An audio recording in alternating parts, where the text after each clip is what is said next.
I'm sorry. Well, we in it now. We live, baby. All right. So check this out. So a married woman keeps having babies for other people, right? Now she's doing it for money. Thing is, her husband never agreed to it. Now she says it's her body and the money helps the family. So who's right? If you're married, do you need your spouse's consent for a decision like this? Don't go nowhere. About to get into it.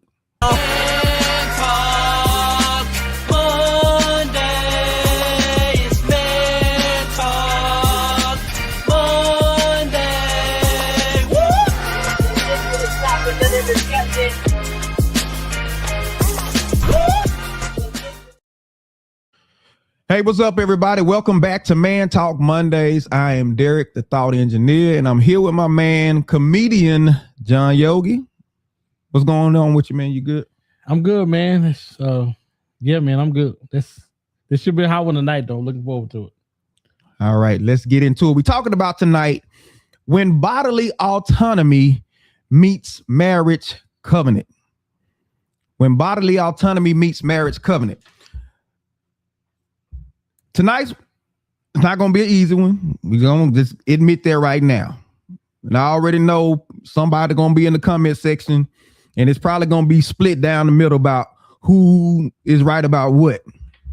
So here it is one more time. We got a wife who makes the decision to become a surrogate, but she does it without even checking with her husband. Now she's making money, but does that really justify this whole deal?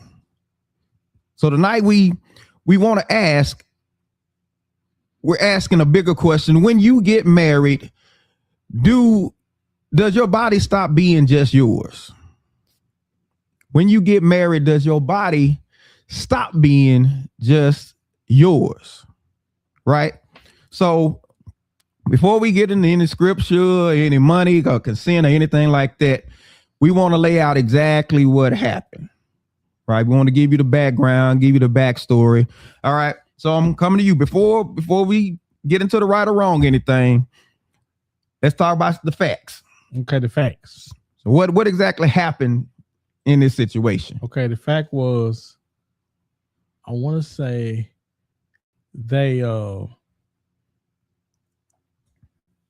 she asked him. He didn't agree with it. Mm-hmm. He didn't. What's she say? Out of here. Okay, I had a friend of mine whose wife, they were needing money. Obviously they were needing money in the worst way. Okay. And I guess she thought it was okay if she rented out her ovaries. Uterus. Uterus. Right. The same. It's all connected. It's all of that together. It's like scramble. But anyway, so she decided that she was gonna have a baby for some people that she knew, and they were gonna pay her $30,000 to do it. Woo! 30 grand. And I think, I'm pretty sure he didn't agree with it. Mm. And the problem was it just wasn't one time. I think it was twice. Oh wow! And so which got me thinking, what's wrong with this? Yeah, there's something. It seems like something's wrong with this. I can't quite put my finger on what it is, but something seems like it's wrong with this. So do you think the marriage was functioning like a partnership or like just two independent people living with each other? Now that I know more about the marriage, it was a partnership. It was functioning. And also, why would she, and this which is a really good point. Why would she feel the pressure of having to have this kind of money, bring this kind of money in, unless she was worried about her half or what she was having to do? Okay. Because in order for you to do, you're gonna do something like this. You're gonna rent your body out for 9 months. 9 months. Yeah. There has to be some pressure, or at least a strain of the mental capacity of, well, I got to get this money. I need this money by any means necessary. So you feel like the money, Oh, absolutely. it was her trying to pull her weight in the house? I do. I do. All right, Dr. Selena says, what if it's greater than money for her? What if she felt like this was her calling, her ministry? What if this is the way she felt she could give back to humanity? Which is a really, really, and I mean this with the utmost, it's a really good point. But the only problem with Christian people and their beliefs and what their callings is, when you get married, your husband or your spouse has to accept that calling with you, because it's just not about you anymore. And I listen, I feel you. This is my call. Wow. I feel like this is what God called me to do. I feel all that. But this has to be discussed prior to the marriage and say, hey, listen, this right here, I'm gonna give you all you want, but it's something to be on swole for now. It's something to be where you can't touch for now. You know what I'm saying? I mean, this has to be discussed. There ain't no ifs, ands, buts around it. This has to be discussed. Because I want to know, does the money justify it, or does it make things a little bit more complicated? I think it creates a bigger problem though. Because and it's funny because, like Selena said, if this is the ministry, then it's not about the money. Right. But to my understanding, money changed hands. Money, there was that. It was 30 grand. It was 30 grand. Yes. 30 grand a pop. So much so the money was so good that a couple of kids were had. Oh wow. So now I'm going back. Even if this is something for ministry, so which means we're putting God in it. Oh yeah. God is not the author of confusion. And this is causing confusion in her house. Wow. And because this is causing confusion in the house, won't God say, well, hold on a second, sweetie. Yeah. Let me deal with his heart. Wait while I deal with his heart. Yeah. He'll come back and say, okay, now do it. Wow. But if you're doing that in his heart, and his heart is not in it, and yours is, that's confusion. And God don't have nothing to do with that. There you go. Dr. Selena says, agreed, but the spouse also has to hear from the same God that she does. Well, true, but you have to trust that God is dealing with him like he's dealing with you. And see, that's the problem. That's often the problem. We believe most of the time that God is only speaking to us. God speaks to all of us all the time. Yeah. Whether or not we listening is the point. Yeah. Because listen, when there's a decision to be made, I pray that God deals with my wife so that I won't have to fight her on it. Yeah. Yeah. And when I pray and I allow him to do it and don't put a timestamp on it, God knows him that does it. Yeah.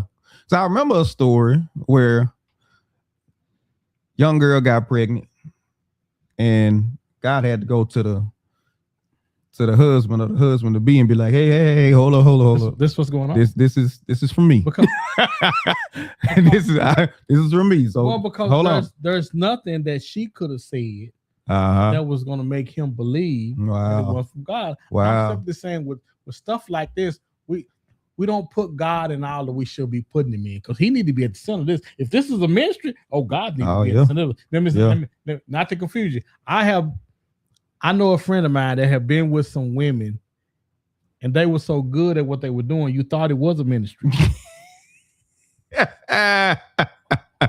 Everything ain't a ministry. It said the ooh-ah ministry. I'm just saying everything ain't a ministry. I wouldn't be me if I did. Everything ain't a ministry. We can't call everything a ministry. The walk by baloo. I ain't a ministry. You really, really good, but it ain't a ministry.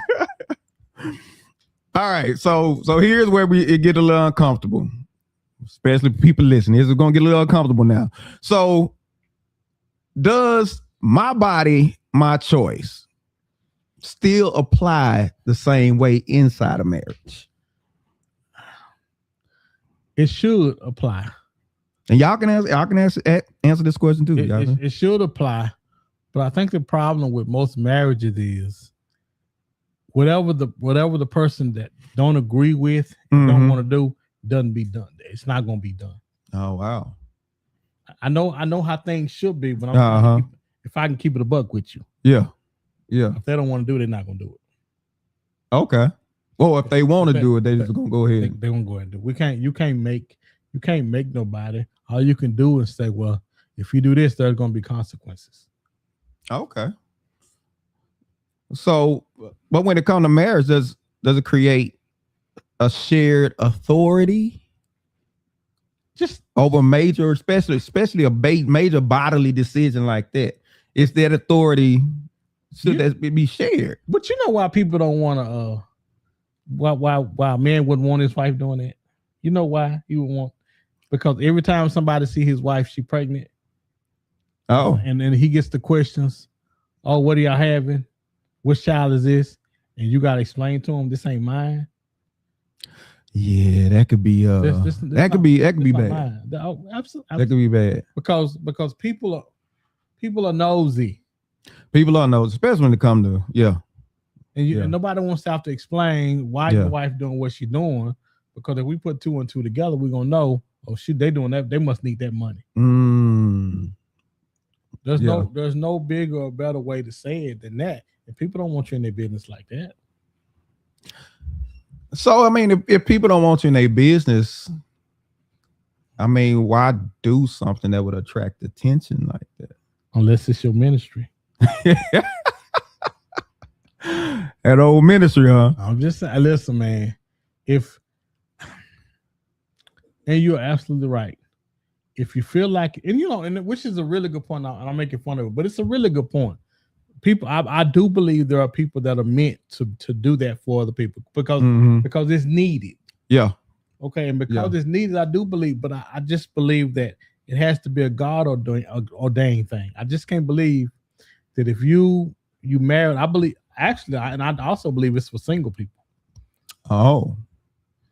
I believe when you're in covenant with somebody else, I just don't think that's supposed to that's your fly. So when you get married, being a surrogate shouldn't be something that you taking on. Well, because your body's not yours anymore. Okay. All right.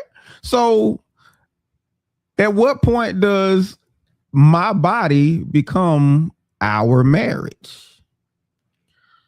Well, unfortunately, after we say I do, we don't get no more cootie anyway. So I guess it's there. So I guess they can do with it what they want to, because they ain't giving it up. That's what I've heard anyway. That's what you heard anyway. That's not how it was with us. What do people say? That's what the people say. What the people say? A lot of people say.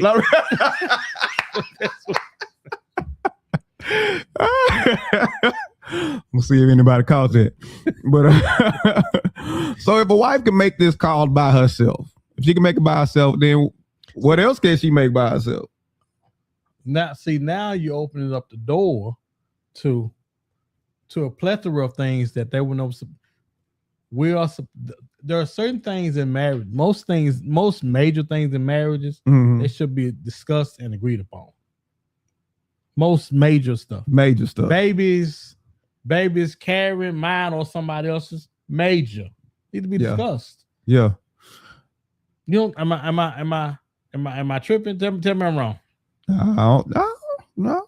Victoria Stripling, she says, trust is the key word between the two.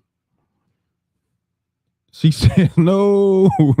Right. She said, it is written that each body belongs to each spouse. Right. She says, shared authority is yes. Elohim never said, my body, my choice.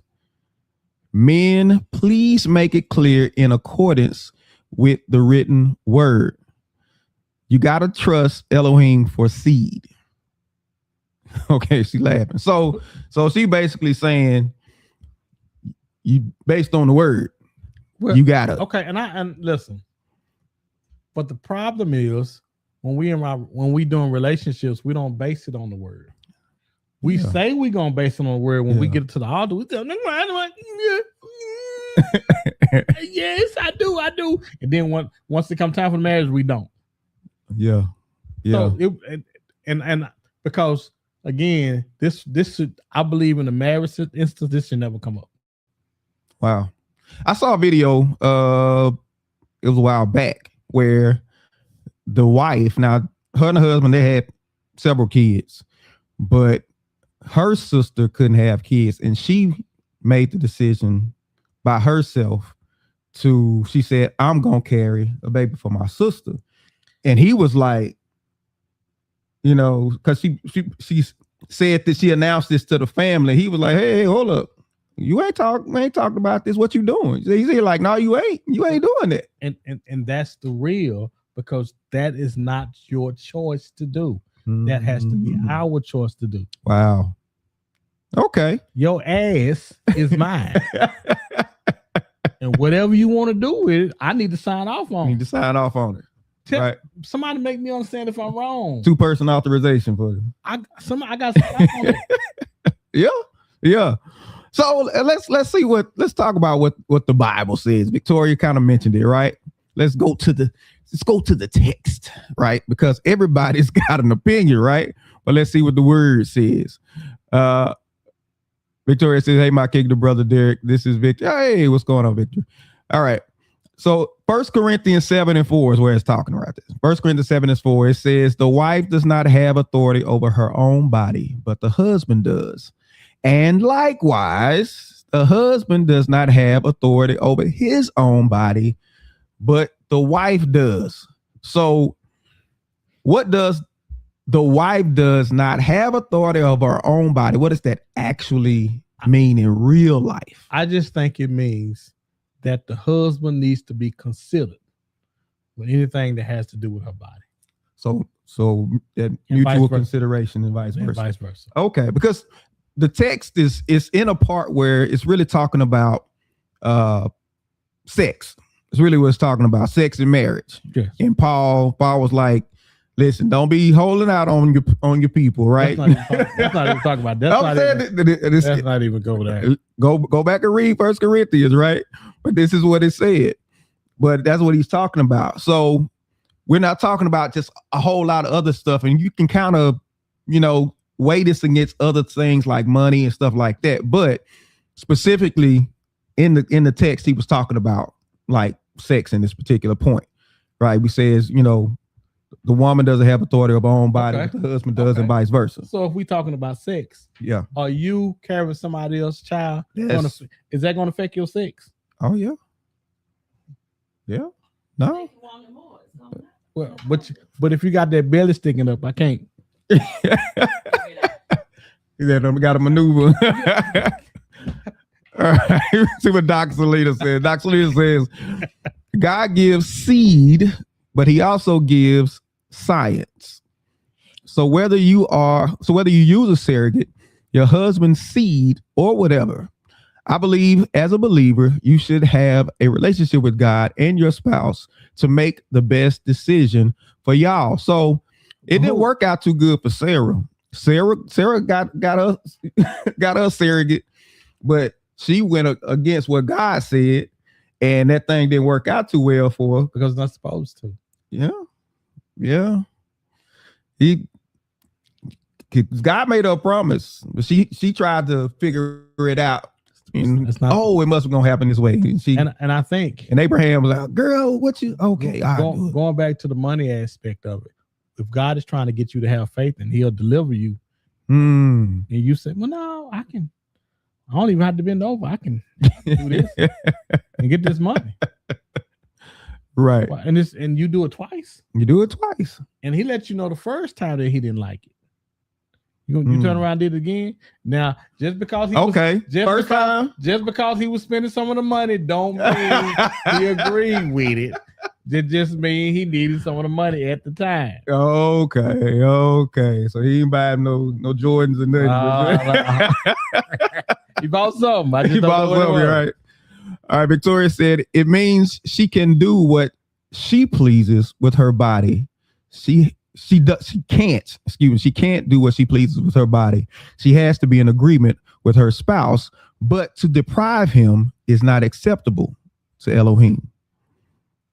Sarah messed up nations because of her not trusting Elohim. Yeah, she did. She did. She absolutely did. So Paul was talking about sex, but does this go beyond that though? It does. It goes beyond that. Absolutely. Well, because sex is simple enough to make people identify with it. Oh, it's just sex. No, it's much deeper than that. Yeah. Because if we trusting and listening, yeah, then we're gonna make sure that we don't get an enemy no foothold.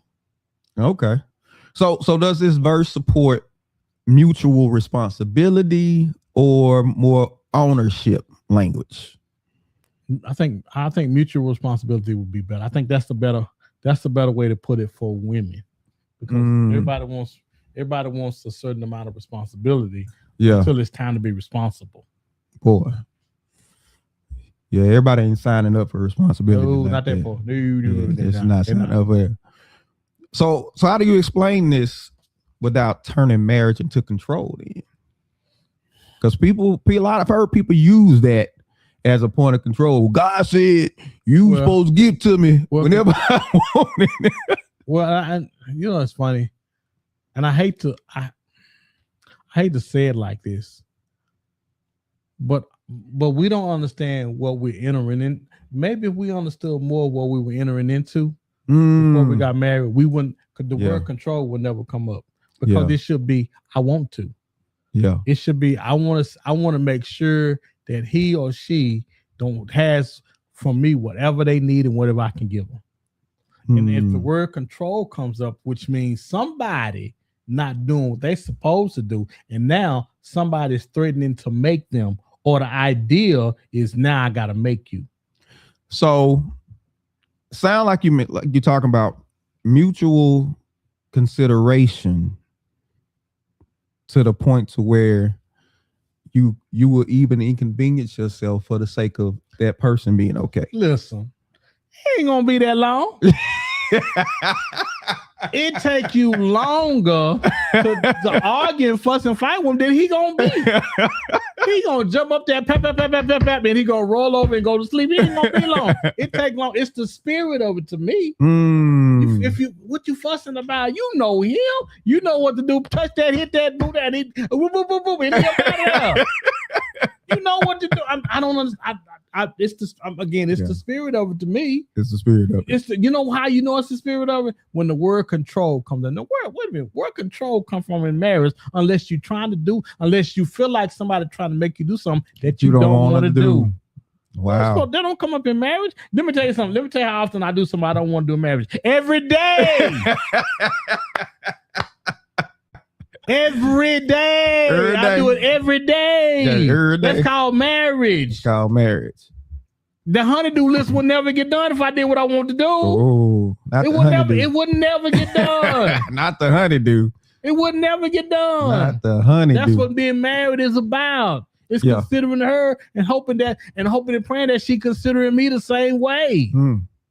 Yeah. Victoria says sex was created to procreate. It was. But sex also has a dual purpose when it comes to the relationship between the man and the woman in the marriage as well. Primary reason, absolutely, procreation. We've turned it into recreation, and that's what has become the problem with sex. We made it recreation, and procreation, we just take that out and we look at it as a consequence as opposed to actually the goal. Right? So now let's talk about the number. Everybody's been waiting for that 30,000. That's the money there. 30,000, right? That's the money there. Does being paid make the decision more acceptable or more questionable? I think it's more questionable. If it, like we said, if it was free, if you felt like it was something that you needed to do because your friend can't have kids and you want to do it for them, I think it would be it's almost more understanding that way than it would be you doing it exclusively for the money. So just covering my medical expenses, stuff like that. But as far as like money in your pocket, I think that's where it gets into something else then. Okay. You might well be at a U-Haul. You might well call yourself U-Haul too or something because you rent storage space from them. You said renting storage space. So if the money benefited the whole house though, does that change the weight of it morally? Well, and this is the thing too. Oftentimes, you can do bad things and have really good intention. That's true. I think this is one of them. Ah. I think if you need that money for something, I just believe we get creative and find that kind of stuff when we're not trying to hear what God is telling us to do. God is trying to tell you to stop doing something. You won't have to do this. But most of the time we want to do what we want to do. So I just put me and my husband out for a year and a half because I'm gonna do this twice. Wow. So real quick for anybody that's listening, would you be okay with your spouse doing this for $30,000? Would you be okay? And me and Cheryl being plenty broke. I want you to understand something. I want you to understand something. It ain't like that we couldn't have used the money, but we weren't willing to sacrifice and sell our souls to get it. Wow. And with all the huffing and puffing we was doing back then, we weren't gonna have no time. They know. We've been married 35 years. That's at least 35 times.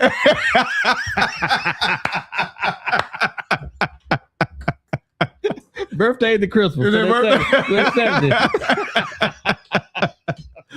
Oh my goodness. What I'm saying, I'm sorry. Yeah. Are you crazy?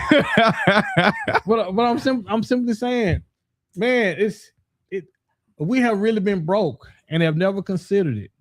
Where are you when you consider? I mean, so is she innovative? Is she an innovator? I just think everything that comes across your doorstep, we don't have to take advantage of it. Yeah, we don't have to be a part of it. There's a whole lot of things they're doing now for money that they wasn't doing when we were younger, or they were doing them when we were OnlyFans. So what's the difference between OnlyFans and this? Ooh, well, is OnlyFans way more public? But you public. Walking around pregnant ain't public.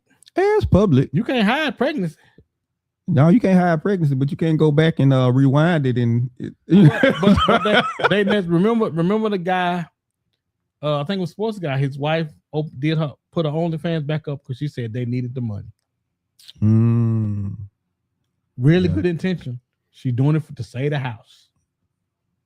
That's what she said. That's what she said. I'm gonna take her. I'm gonna take her to word. You're gonna take her to word. She said. I don't know about that. Victoria says the orgasm is a benefit that Elohim provided between the two for coming together to procreate. Elohim and the earth, and so the two would want to come together again. I get it. Right. The feeling is motivation. The feeling is motivation to come together. It's motivation to come together and continue so procreation happens. I get it. Okay, can you read that one more time? What is it? What is it again for? One more time. Go ahead. Well, we got Doxalina. All right. She says the orgasm is a benefit that Elohim provided between the two for coming together to procreate. Elohim in the earth, and so the two would want to come together again. So it's motivation for procreation. So what's the motivation? The feeling or the yeah? That is it. Right? It's two different things though. Okay. You want me to explain? Break it down. So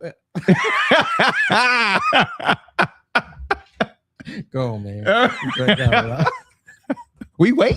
No. All right. What Doxalina got? Doxalina said, so if procreation is not an option, are you saying sex in marriage is not of God if one is not doing the thing that it was created for? You know, this is a really good point. This two good points that Doxalina made. It must be solar eclipse outside.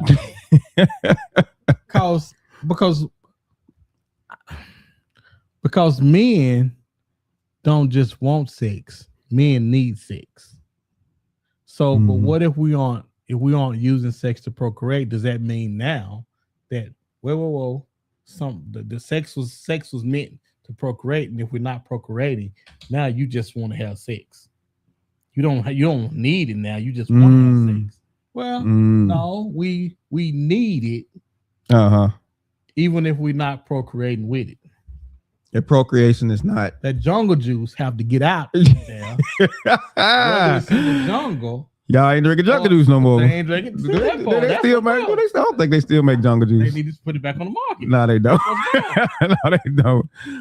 I'm simply saying, which is a really good point. But I think as women begin to understand men, they'll understand that we need it and don't just want it. Mm-hmm. Yeah. Yeah. Whether we're using it, whether we shooting the club up or not. Okay. All right. So this is where we stop debating theology, right? We want to start talking about trust. We want to start talking about trust right here. Is silence the same as consent? Yes. So if you don't say nothing, you're complicit in the act. You got to say something. It's too easy to complain in silence. No, if you don't like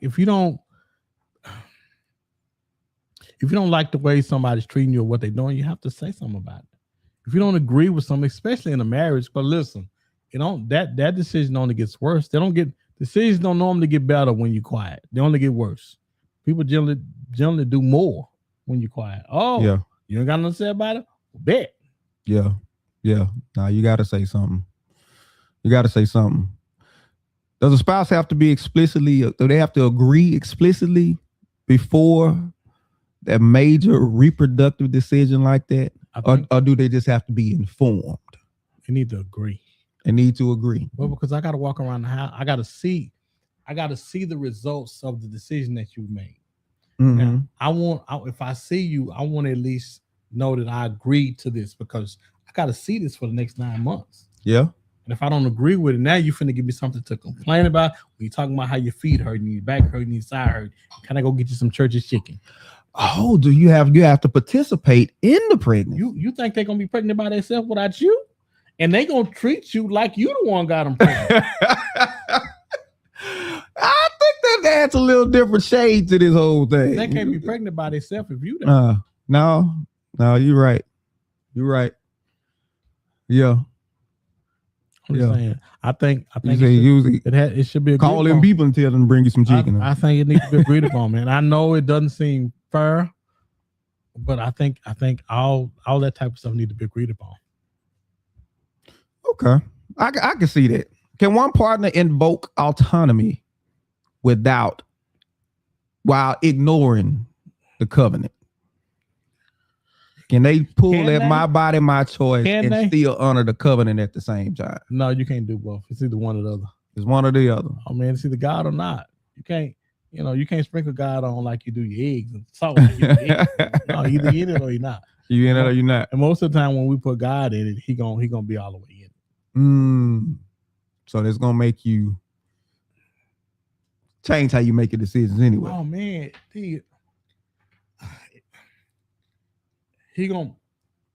y'all are one. Mm-hmm. So y'all gonna be on one accord about this particular decision that's made. Yeah, there should be some agreeing on it. Mm-hmm. And if you say ain't no way he gonna agree, then perhaps y'all need to come up with another plan to get some money. So if she brings it to him and lays out the plan, say, hey, I see this. Does that help him? You might as well. Let me see how this. I don't want to say that, but I want to say that, but I don't want to say that. You might as well. No, I don't want to say that either. Pride, man. Pride. Okay. If you want, you might well just back over me in your car. You might well have me lay under the wheel, and you just hit drive in reverse as many times as you can. It's like because my pride ain't gonna be no more good. Yeah, you got at least bring it to me about the money, and let's sit down and figure out what we can do in order to get us out of the situation that we in. Because obviously we're in a situation that it's gonna take both of us to get us out of. Right. Yeah. Yeah. And man, listen, let me tell y'all something. And when I tell y'all, me and Cheryl have been broke, we wasn't just broke. We was just broke up with an A on the end. It was broke up. We broke up. You know what I mean? And it takes trust in God. Mm-hmm. And first of all, you got to get your finances together because somebody doing something wrong. Right. If you wake up, what's the guy? The motivation speaker? He said, if you wake up one morning and you're in a place in life that you don't want to be, you have to first admit your philosophy is broken. Jim Rohn. Jim Rohn, yeah. He said your philosophy is broken, and you have to admit the way we've been doing things is all wrong, and we need to change. Yeah. And I think if you get that, it'll keep us out of having to make decisions like this that could jeopardize the marriage. Because let me tell you something, you won't stay married. Okay. So that we won't survive. Oh no, you can't. Marriage won't survive if you can repeatedly make. If you're doing that, won't be no. Just a matter of time. Okay. So is this really about the whole surrogacy thing, or is it more about disrespect? It's another form of disrespect. You might well slap me in the mouth and tell me go in there and fix you a sandwich. Fix a sandwich. Fix her a sandwich. So what would repair look like? You want to repair something like this, what would it look like? Repair? You can't repair it? If you're not doing what if you bring something to me and I tell you that I don't think we should do that, and you doing it anyway, ain't no repair. How you gonna repair that? No, ain't no repairing that. You know how you repair that? How you repair that? With the next one. Cause she gotta go. She gotta go? Oh man. No, that's level of disrespect that they don't change from that. So I'm guessing the fate of the person, that was the fate. You know what? It's funny that you could see the writing on the wall. Okay. But the writing was on the wall. So by the time she get there, it's already done. It's already done. Y'all roommates already. She just got to move her stuff somewhere else. Wow.